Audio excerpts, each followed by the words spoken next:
कहते हैं कि दुनिया में मन सबसे ज्यादा शक्तिशाली चीज होती है। अगर किसी चीज को तुम पूरे मन से चाह लो तो तुम उसे हासिल कर सकते हो। ये मैं नहीं कहता, ये सभी महापुरुषों का कहना है। लेकिन अगर ये सत्य है, ये सच है, तो जो हम अपने मन से चाहते हैं वो हमें हासिल क्यों नहीं होता है। भाई, कोई भी इंसान अपने मन में दुख तो नहीं चाहेगा, लेकिन वो रहता तो दुखी है। हर इंसान अपने मन से तो कामयाब होना चाहता है, खूब पैसा कमाना चाहता है, लेकिन फिर भी वो कामयाब नहीं होता। भला ऐसा दुनिया में कौन इंसान होगा जो अपने मन में ये चाहेगा कि मैं नाकामयाब रहूं या मैं पैसा ना कमाऊं। सोचने की बात है। तो इसमें दो चीजें निकल के सामने आती हैं। या तो वो महापुरुष गलत थे जिन्होंने ये बात बोली कि मन से चाही हुई चीज हासिल हो जाती है, या फिर हम गलत हैं। आज की कहानी जो मैं आपको सुनाने वाला हूँ उसमें आपको एक ऐसा मंत्र मिलेगा। उसे समझने के बाद आपको एक ऐसा मंत्र पता चलेगा जिससे आप ये समझ पाएंगे कि अपने मन से कोई भी चीज कैसे करवाई जाती है, मन में किसी भी बात का बीज कैसे बोया जाता है। ये इस कहानी से आपको अच्छी तरह से समझ में आ जाएगा। और इससे आप ये भी समझ पाएंगे कि आकर्षण का नियम, लॉ ऑफ अट्रैक्शन कैसे काम करता है। कहानी छोटी सी है लेकिन बहुत ही गहरी है। इससे पहले कि आप इस कहानी में खो जाएं, इस चैनल को सब्सक्राइब जरूर कर लें।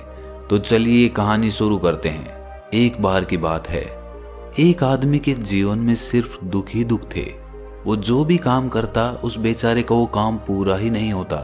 घर में आता तो घर में कलेश बना रहता, किसी से कोई मदद मांगता तो कोई उसकी मदद नहीं करता।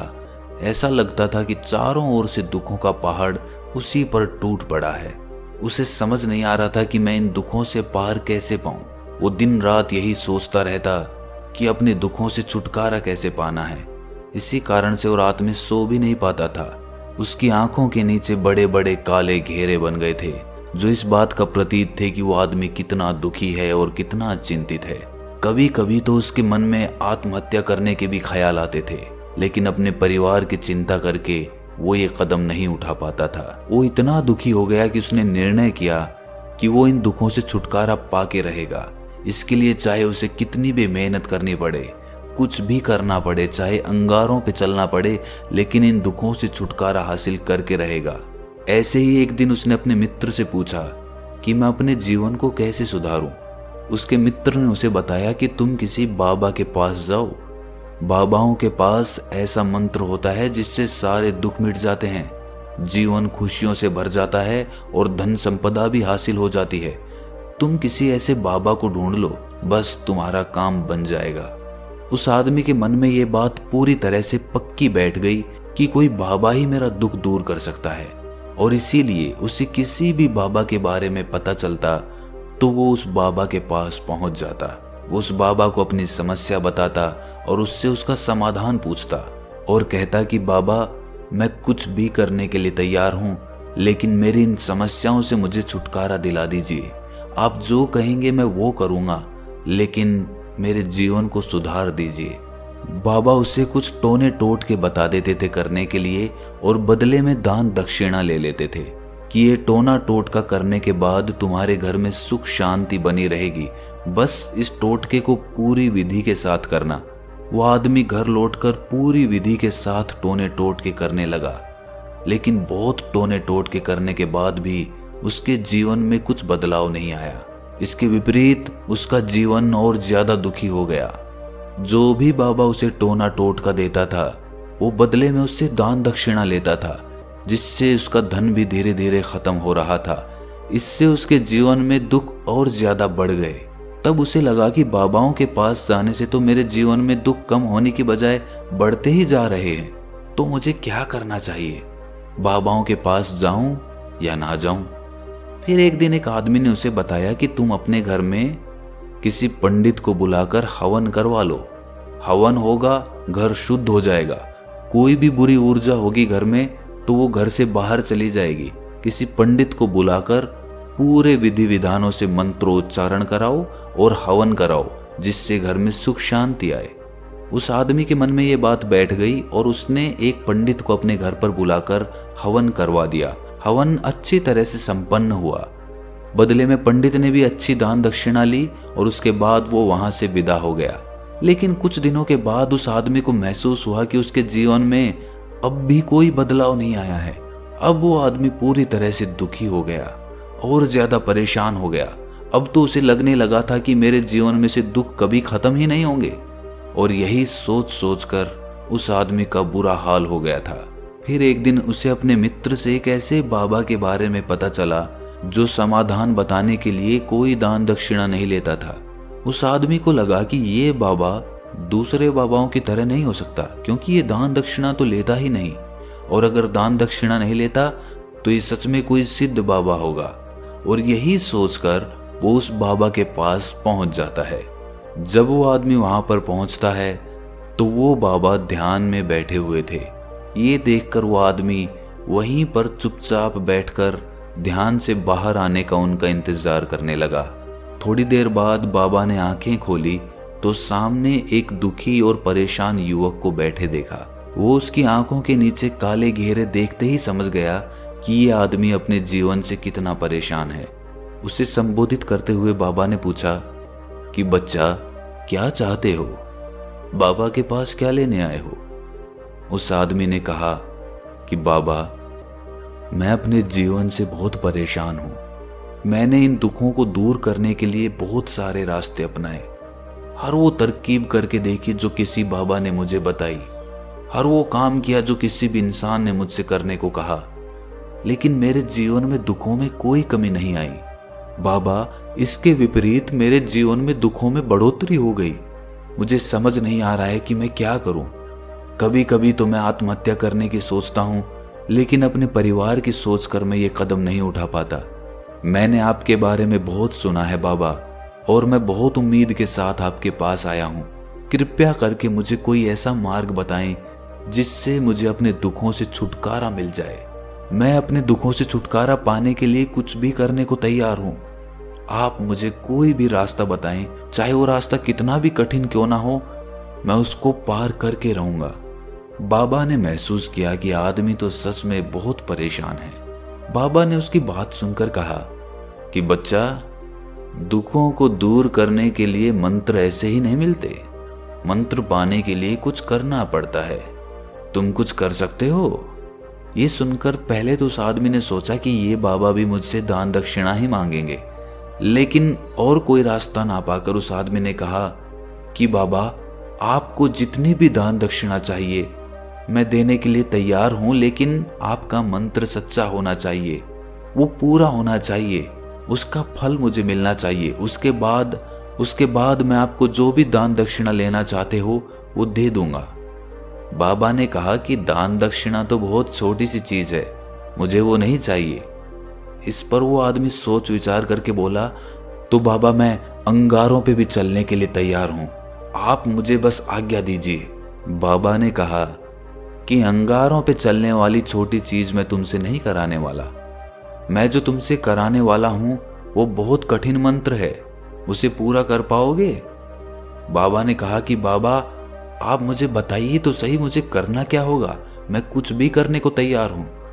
इस पर बाबा ने उसे कहा कि यहां से जब तुम अपने घर जाओ तो रास्ते में अपने मन में ये दोहराते जाना कि मैं सुखी हूं, मैं सुखी हूं, मैं सुखी हूं। बार बार अपने मन में यही दोहराना, और याद रहे जुबान पर ये नहीं आना चाहिए, ये सिर्फ मन में दोहराना है। ये सुनकर वो आदमी बोला, बाबा, बस इतनी सी बात, ये तो मैं चुटकी बजा के कर लूंगा, लेकिन इससे होगा क्या? बाबा बोले कि इस मंत्र को करके देखो, वैसे भी तुमने इतने बाबाओं के मंत्र किए हैं तो इस मंत्र को भी करके देख लो। उस आदमी ने सोचा कि बाबा कुछ दान दक्षिणा तो ले नहीं रहे और छोटा सा मंत्र है, इसे तो मैं कर ही लूंगा। वो बोला, ठीक है बाबा, मैं ये मंत्र जरूर करूंगा। वो आदमी ये कहकर वहां से उठकर चलने लगा, लेकिन जैसे ही वो चलने लगा, पीछे से बाबा ने बोला कि बच्चा, एक बात याद रखना, जब तुम ये मंत्र अपने मन में दोहराओ तो तुम्हारे मन में बंदर के विचार नहीं आने चाहिए, बंदर का ख्याल भी नहीं आना चाहिए, तो ही ये मंत्र सिद्ध होगा। वो आदमी बोला, मुझे तो आज तक बंदर का कोई विचार नहीं आया, तो अब क्यों आएगा? आप चिंता मत करिए बाबा, मैं बस मन में यही दोहराऊंगा कि मैं सुखी हूं, मैं सुखी हूं। इसके अलावा बंदर का कोई विचार मेरे मन में नहीं आएगा। ये कहकर वो आदमी वहां से चल दिया। वो अपने मन में मैं सुखी हूँ, मैं सुखी हूँ ये दोहराता हुआ थोड़ी दूर ही चला था कि उसके मन में अचानक बंदर का ख्याल आ गया। बंदर का ख्याल एक बार आया और चला भी गया, लेकिन उस आदमी ने सोचा कि आज तक तो मुझे बंदर का कोई विचार नहीं आया, ये आज बंदर का विचार क्यों आ गया। और ऐसे करके उसने उस बंदर के विचार को पकड़ लिया। वो ये भूल गया कि मुझे क्या मंत्र दोहराना है और वो बंदर के बारे में सोचने लगा। जब थोड़ी देर बाद उसे फिर से होश आया तो वो फिर से अपना वही मंत्र दोहराने लगा जो बाबा ने उसे बताया था, मैं सुखी हूँ, मैं सुखी हूँ। लेकिन अचानक से उसे सामने एक बंदर दिखाई दिया और ये देखकर उसके मन में फिर से बंदर का विचार उठ गया और वो अपने अंदर से इस विचार को बाहर फेंकना चाहता था। वो चाहता था कि मेरे अंदर किसी भी तरह बंदर का विचार ना आए, लेकिन उसे तो सामने बंदर ही दिखाई दे गया। ऐसे ही जद्दोजहद करते करते वो घर पे पहुंचा और घर पे पहुंचने के बाद अपनी पत्नी को कहा कि हे बंदरिया, मुझे खाने में बंदर परोस दो। और जब उसे एहसास हुआ कि उसने क्या बोल दिया तो वो अपने बाल नोचने लगा।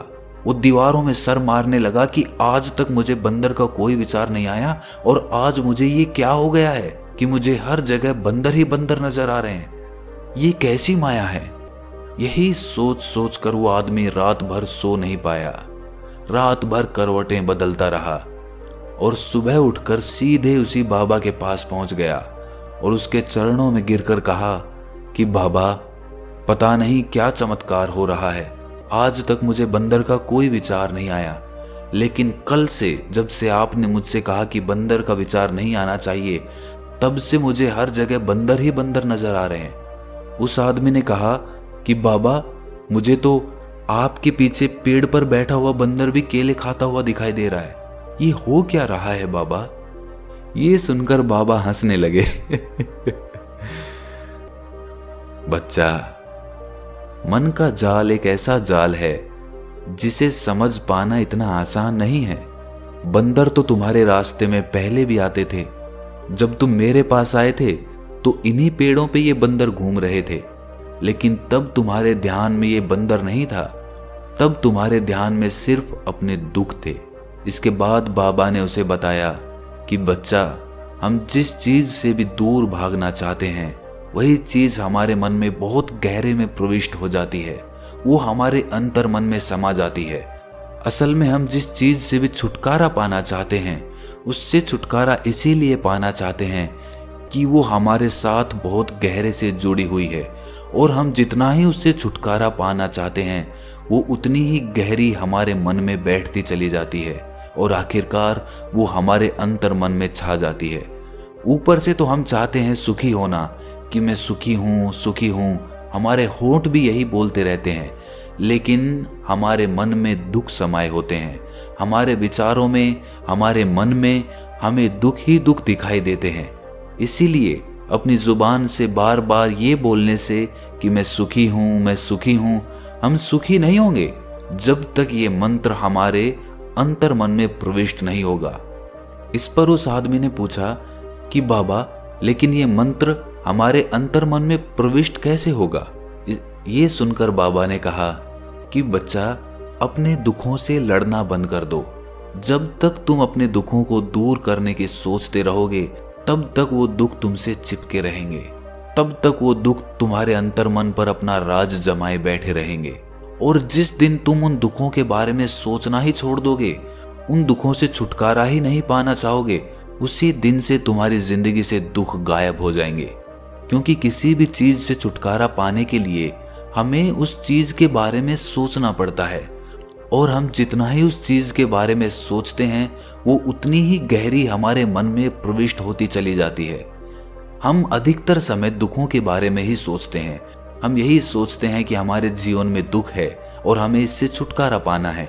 इसी वजह से बार बार सोचने से वो दुख हमारे अंतर मन में प्रविष्ट हो जाते हैं और हमें एहसास भी नहीं होता। इसीलिए अगर तुम दुखों से छुटकारा पाना चाहते हो तो दुखों से छुटकारा पाने के बारे में सोचना छोड़ दो। तुम्हें दुखों से छुटकारा मिल जाएगा। अक्सर आदमी धूम्रपान छोड़ना चाहता है, शराब छोड़ना चाहता है, सुबह अपने आप से ये वादा करता है कि मैं कोई भी गलत काम नहीं करूंगा, लेकिन शाम को जब लौटता है तो नशे में चूर होकर लौटता है। ऐसा क्यों होता है कि जो हम सोच रहे हैं वो पूरा कर ही नहीं पा रहे हैं? असल में हम उस चीज को बहुत ज्यादा तवज्जो दे रहे हैं, उस चीज को बहुत ज्यादा अहमियत दे रहे हैं। जब भी हम उस चीज को छोड़ने के बारे में सोचते हैं तो हम उसकी इम्पोर्टेंस यानी कि विशेषता और ज्यादा बढ़ा देते हैं। हमारा मन उस चीज के बारे में जितना ज्यादा सोचेगा, शराब या धूम्रपान छोड़ने के बारे में जितना ज्यादा सोचेगा, हमारा मन उतना ही उस चीज के पीछे ज्यादा भागेगा। हमें उस चीज से लड़ना नहीं है, बल्कि बिना सोचे गुजर जाना है। और अगर इस मंत्र को हम समझ लेते हैं तो हम अपने जीवन में जो भी पाना चाहते हैं उसे अपने अंतर्मन में डाल सकते हैं। और एक बार वो लक्ष्य हमारे अंतर्मन में बैठ जाता है तो फिर सफलता पाने में कोई समस्या नहीं आती, कोई दिक्कत नहीं आती। तो दोस्तों, कैसी लगी आपको ये कहानी कमेंट सेक्शन में ज़रूर बताएं, और अच्छी लगी तो इस चैनल को सब्सक्राइब करना ना भूलें। तो मिलते हैं अगली कहानी में, तब तक के लिए अपना ख्याल रखें।